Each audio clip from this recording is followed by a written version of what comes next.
Hi, I'm Mark, producer of Roundtable, the TV series born here in New York City at the legendary Manhattan Neighborhood Network Studios.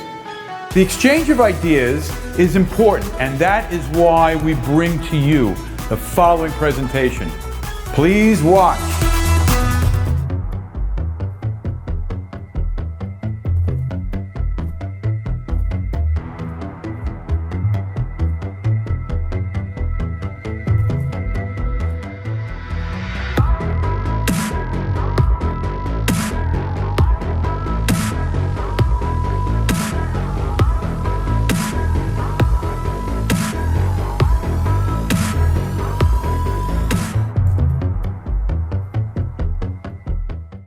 What was one of the things that happened back then before the whole ownership thing occurred was that speculators, young speculators, very astute in real estate, used to approach a landlord who was in the verge of bankruptcy because they were behind in taxes and such.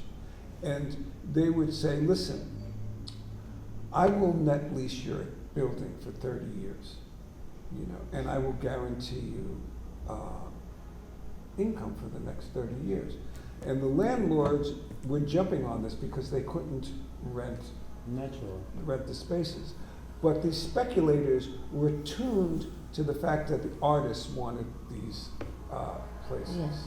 So what they would do is then they would offer these leases to artists, like long-term leases, at a very reasonable rent. Let's say you would get a place for $300 a month. I mean, a place like this size, $400 a month.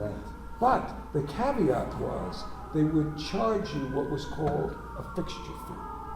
Oh yeah. And a fixture fee became a transferable thing. That was so you had, if you owned the lease,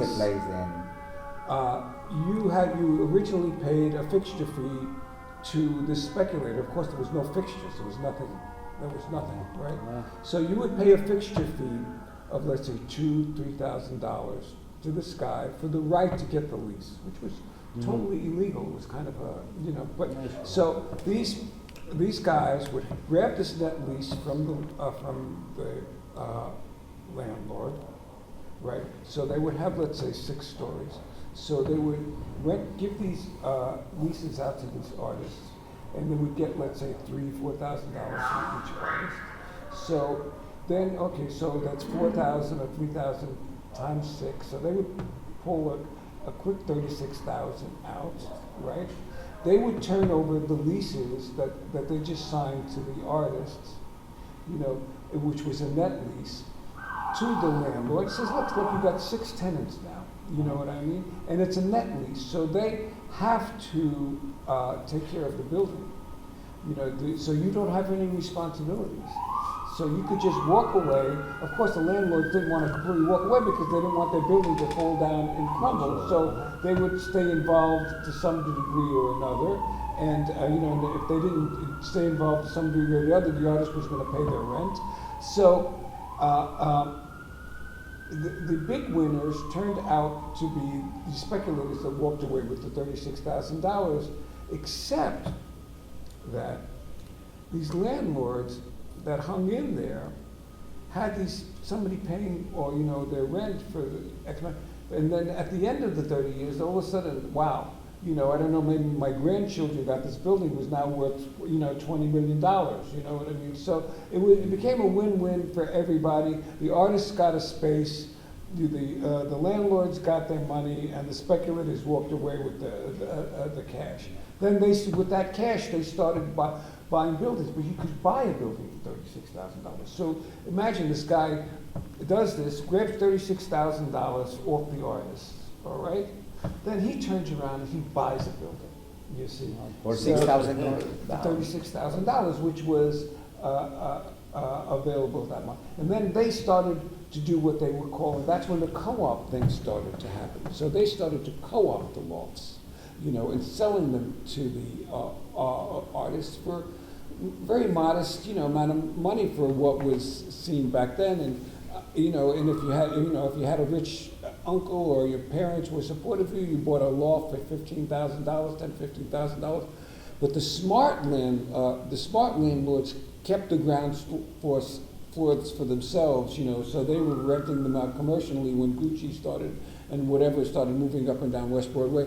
So there was this whole racket. It was like a minestrone soup. Like my grandmother used to say, what goes into the minestrone soup? You should take all the vegetables in the garden and you throw it in there. So that's what was kind of going on in this. But in the meantime, percolating on the stove was this wonderful energy of art that was growing and bubbling. But the galleries were all on West Broadway. Yeah, and the galleries started to pop up, and Andy changed. Warhol was over at the factory, and and musicians, and there was bars 80s. here where all the abstract impressionists that were coming over, even from the 50s, were still hanging out over here, and it was just a real energy of art, and it was a time that will never, ever, ever be seen again. Manhattan. This will never be seen again. Even all of the action that's been going on. I live in Brooklyn now, and that's where everything is going on, is out in Brooklyn.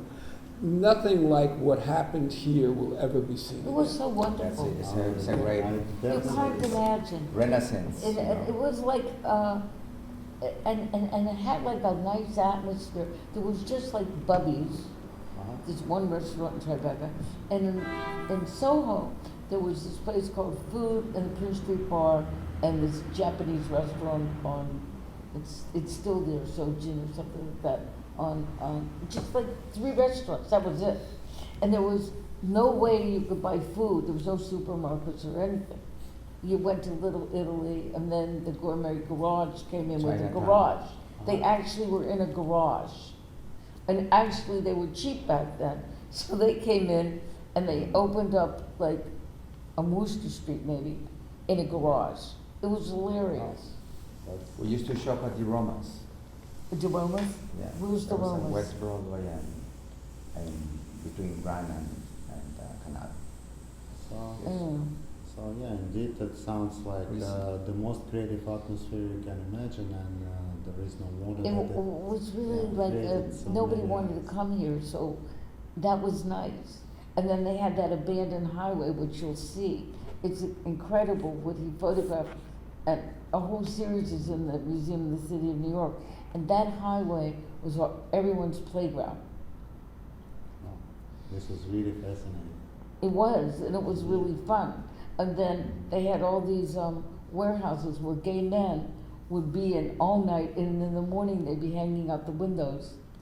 Because if you know, in the early dawn, and you'd run on the highway, and then it was like surreal.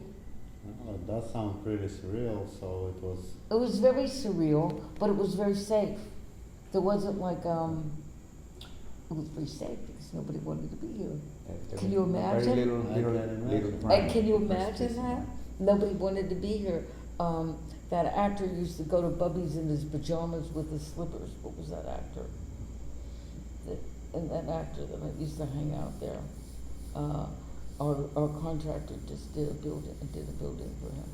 I don't remember who you're talking about. Yes, that was it. Well, So, at yeah. least we experienced it, right? So indeed, it Were you was. talking about De Niro?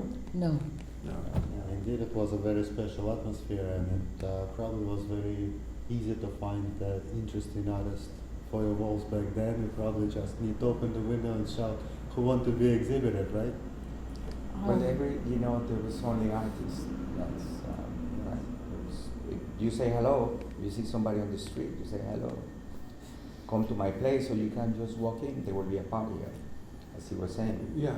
People running And there around was naked. there were tons of very famous people walking around, and nobody ever had any pretense. It was like you sat down, there might be a movie star, there might be a very famous actress, pass the salt. It was kind of like that kind of atmosphere. That it was not to say there was never any snobbery or pretense, because that would be ridiculous, but it was much more human back then.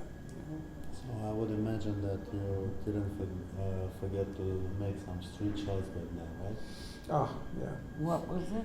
The street The photography street probably I was. wasn't that much into street photography at that point, but I was into urban landscape, and then studio work. So my street photography phase was earlier. Actually, there weren't that many people walking around. Yeah. You see, It takes only one person to make a street photography. yeah, right? yeah, but I mean, it's funny Yeah, so- because back then, there were much less people walking around. Yes. It's sort of, I guess, people were busy making stuff. We have Yeah. bigger spaces, so. Yes, Yeah, but there would be one Yeah. person in a space this size. So I mean, Yeah. it would be. Yeah. And There then was a space you'd be and working. then the Artists always working, people always get it working, wrong, and then there was still, like I said, there was You- a you lot go out of to eat. industry in the sweatshops and stuff. They came back in and pushed it was all storage before the sweatshops came. Yeah. So the sweatshops came and they paid more money than the storage clients were getting. So it was a mixture of things. Oh, well. No. So, Rodrigo, in One- your opinion, how is it different running gallery in this neighborhood, which is completely different now, probably nothing in common with what it used to be and how it was back then? Well, we are very private and we are kind of on an island by ourselves, but galleries are starting to come here, right now. I don't know why there were not a lot of galleries here. Do you know why? It was in It all, was the all the rents. galleries They were, hiked their rents when Soho, so they were people on went West there. Broadway, so it That's stopped right. at Canal Street, and then it started on Houston Street with a lot of galleries in those buildings, the big buildings closer to Houston Street, but on Broadway, south of Houston, so they had a lot of galleries. Soho, But Soho Tribeca had never all the picked up. galleries. Soho was always a desolated area. You can imagine that people won't walk south of Canal. Yeah. Yeah. It was Soho weird. got gentrified much but quicker faster. than Here down we were an island. People didn't think people would be living. Yeah, Right. they didn't want, the gentrification for years kind of stopped at Canal Street. And down here was still only pure artists. Nobody wanted to come down here below Canal Street. It spread out in a different way, you see, because Soho is Yeah, condensed. it's wider, Yeah. the streets, It spread this way and this Soho way to is the river. more compressed, Right, so more, yeah, Soho, the yeah. street goes And up. then here it just expands. It's But like it was that. the Soho for years was also dead, you know what I mean? But But it had the when the buildings. galleries 70s, came yeah. into Soho Yeah. in the 80s, But- it started to really pop. So That's the when- galleries weren't anywhere but on West Broadway. They didn't have like galleries on Green Street or galleries on Oh, well, Wooster they Street. came. Yeah, there they were came some, out but of- Some, mainly but it the was big the ones were big, there were galleries on Broadway, but so, Mary but Boone West and Broadway, Leo Castelli and those were guys. they, but they weren't on Wooster, they were on West Broadway. Yeah. Yes. No, they were all. Well, Paula Cooper was We were on in a Wooster. gallery on Yes, the Paula street. Cooper You're was right, there. but Yeah, they were Salomon, less yeah. on the side, on the Soho streets that, it was, even now, like in Chelsea, they're concentrated here or they get concentrated, strange.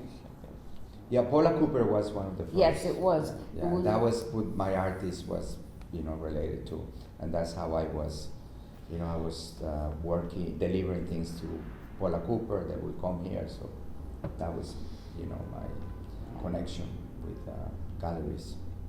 So, what is happening now then? I mean, I know that. Well, it right happened now in, we don't know what's happening in the world of art, and what I think is that there is not a school of artists, where you can say, this is the new movement, these are the new artists, nobody knows, what the head is, and so it's very confusing, but there are good artists like, Lynn and Robert, and a lot of our artists here, Brooke Larson, and yes, so there is and these artists were here before anyone, so you could say that they are pioneer, That was the school of art that was here, because there was the space to work, and right now artists don't have a space to work, so artists are doing art in a toilet, and they have a show in a toilet, which has happened, so Yeah, the it's just space very- dictates what the art will, you know, you have a space, you can work. But I just read an article like the other day about if you're not a trust fund kid, forget about making it as an artist. And Why? because of the money that's needed to survive in this Yes, city yeah. is crazy. Yes. You know, and That's the reality, yeah. and also the galleries are looking for people with the MFAs from Yale and wherever, where you have to spend 60 grand a year to go to school, you know, and so it's become very, very stratified. It's become very gentrified in a certain way. The art world is becoming.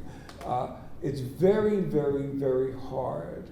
I mean, Basquiat walked up to Andy Warhol at a street cafe and got discovered. You know, that doesn't happen anymore.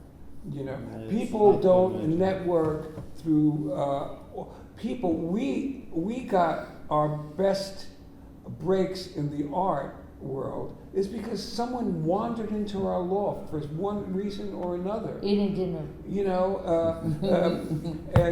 and a friend of a friend brought with some, and you know, and the guy says, "Hey, you know, I'm working for this big gallery now. Like, you know, they really That's how should it see was. this." And all of a sudden, the gallery's in your loft. You know, so it was kind of a different flavor, and now it's very, very, very difficult Very corporate. for these people corporate. to get a break unless you have gotten the right pedigree. You go to Yale, you know, or Cal Arts or something, and you know, Cal Arts you better stay out in California. But it's I mean, not that, like, I got my MFA at Brooklyn College. Now, Brooklyn College has got more people with National Endowment grants and Guggenheim grants than Yale. You know, more people graduate from, but that is a very, very hard way to go. I mean, the fact is, if you go to one of the city colleges, they give you a studio. So it's the only way that, like, the young and the not so rich people get a break, because they get a time to work.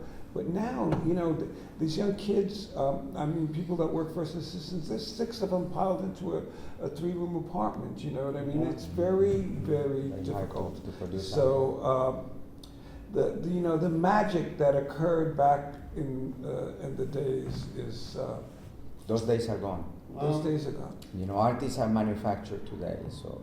Well, indeed, it became to be very commercial and very different, but I always observe the history going in circles, and it's All true over for the the world. history of art. Let's hope that one way or another this wave will come back to us. Mhm. This world really need a new wave of beautiful new ideas, beautiful new art, and there are a lot of young individuals who actually are trying to make it happen. So we can Yeah, just but it's always just- wish Wait a them- minute, you the don't have to be artist, young not to the make art. it happen.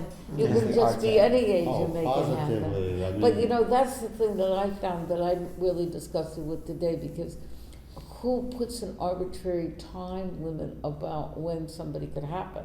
When someone stops growing or when someone stops seeing. But in today's world, there's a lot of ageism, like, as well as like prejudice, as, you know, that's always been. And the ageism is not discussed, because, like, many times people like say what you do a whole lot, but they want people under 35. Oh yeah, I totally know. Do you see what I mean? you're talking And to about. me, you look at something, you like it, you don't like it. Indeed. You know, what does it have to do with age? Like at my Absolutely nothing. age, I started. Well, it has to do with money, because people, you know, a gallery wants to take somebody on. They think, well, I'm going to have this artist for the next 30 years. If you're up, you know, the older you investment. are, the less they project out. But you know, it's stupid, because you know the artists are going to leave them anyway. You know what I mean? So, Positively. you know, so I mean, I started video just some years ago. You know, because I wanted to, not because, you know, I started video. I mean, he wrote a novel. You know how hard it is to get published with your first novel, let alone be older? Wow. I mean, it's ridiculous. At So you any like age the you novel, you like the novel, you like the novel. what's the difference how old somebody is? Absolutely, I totally know what you're talking about. You know, and I was a little surprised at that because the truth is, you like the work, you don't like the work. What does age have to do with it? Well, I mean, you always had to kick down the door as an artist. You know, it's just that back then, I'll give you an example. When I did that West Side Highway series, I was going around to different venues to try to get it known. And I got, like, you know, we always were more lucky in Europe. We got things going in Europe faster than here. But back then, I wanted to get in a museum. So back then you could call the curator and get them to talk to you. And they would make an appointment with you. And even when they wouldn't, you know, you could go to the museum and you could sit in the outside office, right, and not leave until you got into his office. You know, I remember there were times, well, there was a museum over here. It was called the Alternative Museum. And so I wanted to get into that museum because it was the young, hip place to be. So I made an appointment with the guy that was the director of the museum. His name was Gino Rodriguez. He broke the appointment 3 times with me, but at least I had an appointment, right? You know, and so he broke the. So the 4th time I came there with my case, and the guy at the front desk, who was the assistant to Gino, he was a curator there, said, "Oh, Gino had an appointment with you? God, oh God, he's in California."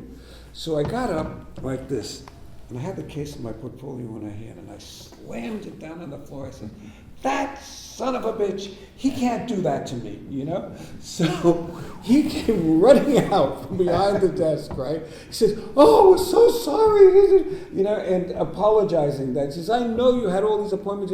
He said, "Let me look at the work. He's letting me curate a show," you know? So he looked at the work and says, "I love this. I'm putting it in the show." Right, so you know, so this is I got my first break at the Alternative Museum. So then he came, this guy, not Gino, because I wasn't going to talk to Gino anymore. I was so pissed. And I said, "Listen, why don't you come over and see this new work that I'm doing?" So back then, that's when I started to do the studio work of doing these big abstract paintings and putting models inside of the paintings and painting on the bodies, which you don't have here, and you'll see. So he came, he says, "You know," he came to my place, he says, "Can I take these with me? Gino is really going to like these," you know. And I go, "Gino?" You know, and so he says, yeah. So he says, "Okay, take them." So I get a call, and he says, "Oh, this is Gino Rodriguez. I want to talk to you." And he says, "You do?" And he says, "Yeah. Can you come over?" And so I come over to the museum, which was 3 blocks away. And so he says, "Listen, I'm doing this show, and it's called Seeing is Believing, and it's got all of the big up-and-coming photographers in New York is going to be in the show. Marcus Leatherdale is going to be in the show. Who's that guy? I'm blacking his name out. A Puerto Rican artist. He did the Piss Christ. You know who? Oh yes. Yes. I blocked his name yeah. too. Anyways, Salgado? no. So it's not Salgado, No. but it'll come back to me before we finished it. And there was, you know, and there was a whole myriad. He says, "Would you like to be in the show?" I said, "Would I like to be in the show?" Yeah, I guess I'd like to be in the show, you know. And so that was a big break for me. I got in that show. Galleries came, they saw the work. I was all of a sudden getting, you know, offers for shows and whatever. Oh. So, but back then, you know, an artist could kick down the door, you know, in a certain way. Now, when these young artists, they're trying to get into places, you bump into like an intern, and that is 4 levels down from the person that's going to make a decision about anything, you know what I mean? And their whole job is to keep you out, you know. And then, you know, if you can kick past that person, you got the next level of the person is to keep you out. And the only way that you circumvent that situation is that if you are been channeled through like the right schools, like Yale and whatever, and you've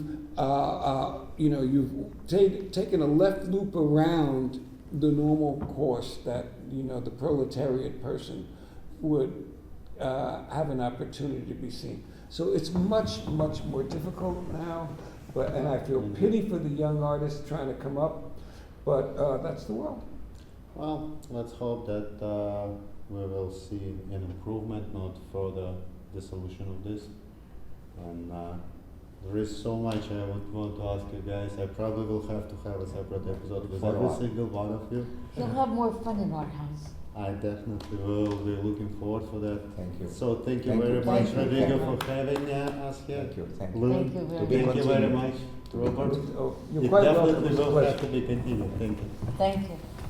All right, Rodrigo. So we talked so much about what was happening in Salomon Arts and generally in Tribeca back then, and one of the things you mentioned that you kind of feel disconnected from what's happening in the art right now, and you choosing and curating your exhibitions based on your beliefs and what art is. So let's take a look what you have Yes. on the exposition So we right have now. this, here we have an artist from France, from Paris, Alain Berrod, which is a quiet take on cubism, and the way is a way we can say he's deconstructing cubism, which many people have said that before. It's not about deconstructing, but finding a new ways. Artists are always imitating. Some imitate, some others copy, but the best way is when you show something different or discover something different by imitation.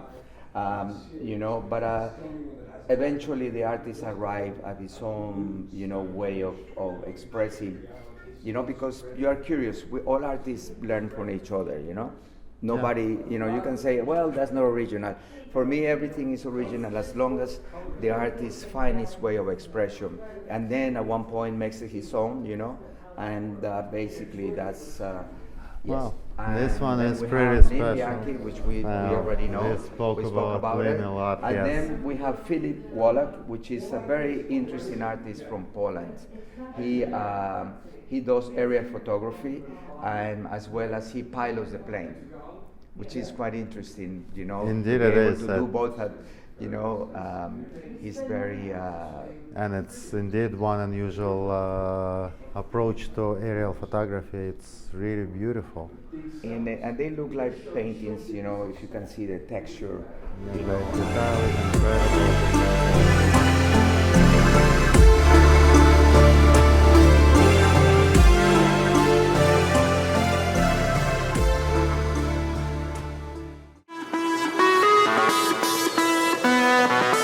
I hope you found that worth watching as much as I did. I'm Mark for Roundtable. Thanks for watching. See you next week.